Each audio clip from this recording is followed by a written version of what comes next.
جب ایک بات تم کر لو پھر بار بار اس کو مت دہراؤ۔ ہر انسان کو چاہیے کہ دوسروں کو دھوکہ نہ دے۔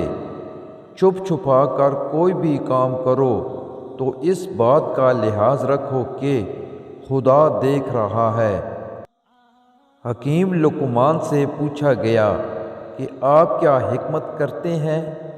فرمایا کہ جو چیز خود معلوم ہو جائے اس کے پوچھنے کے در پہ نہیں ہوتا اور بے تکلف کلام بے فائدہ نہیں کہتا۔ چھوٹے کاموں کو حقیر مت سمجھو، کیونکہ چھوٹے کام ہی بڑے نیک کام کرنے کا سبب بنتے ہیں۔ دوسروں کے ساتھ ایسا سلوک مت کرو کہ خود کو ذلیل و خوار کر بیٹھو۔ اصلاح نفس کی ہمہ وقت کوشش کرتے رہو تاکہ تمہارے اندر اونچی صفات پیدا ہوں۔ دانائی کا رستہ اختیار کر، تجھے عزت حاصل ہوگی۔ محسن کشی بہت بری ہے، اس سے بڑھ کر کوئی عیب نہیں۔ جو انسان کا شکر نہیں کرتا وہ خدا کا بھی شکر بجا نہیں لاتا۔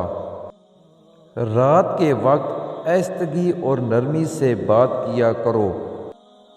جس طرح بڑی بڑی صداقتیں نہایت سادہ ہوتی ہیں، اسی طرح بڑے بڑے آدمی بھی نہایت سادہ ہوتے ہیں۔ جو اکثر ناجائز افعال انجام دے رہے ہوتے ہیں تو ان کا حال بدتر ہوتا ہے۔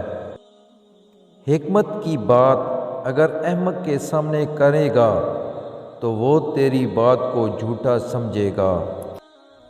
تو رحم کرے گا تو تجھ پر رحم کیا جائے گا، تو بھلائی کرے گا تو بھلائی پائے گا۔ تمہارا رب خوب جانتا ہے جو تمہارے جی میں ہے۔ اگر تم نیک نفس ہوگے تو وہ رجوع ہونے والے کو بخشتا ہے۔ بزرگ فرماتے ہیں، بیٹا صرف یہ 3 باتیں سیکھ لو، ہمیشہ سردار بنے رہو گے۔ اول، ہمیشہ اچھے اخلاق سے پیش آؤ۔ دوم، لوگوں کی حرمت کا خیال رکھو۔ سوم، اپنی جہالت کو لوگوں پر ظاہر مت کرو۔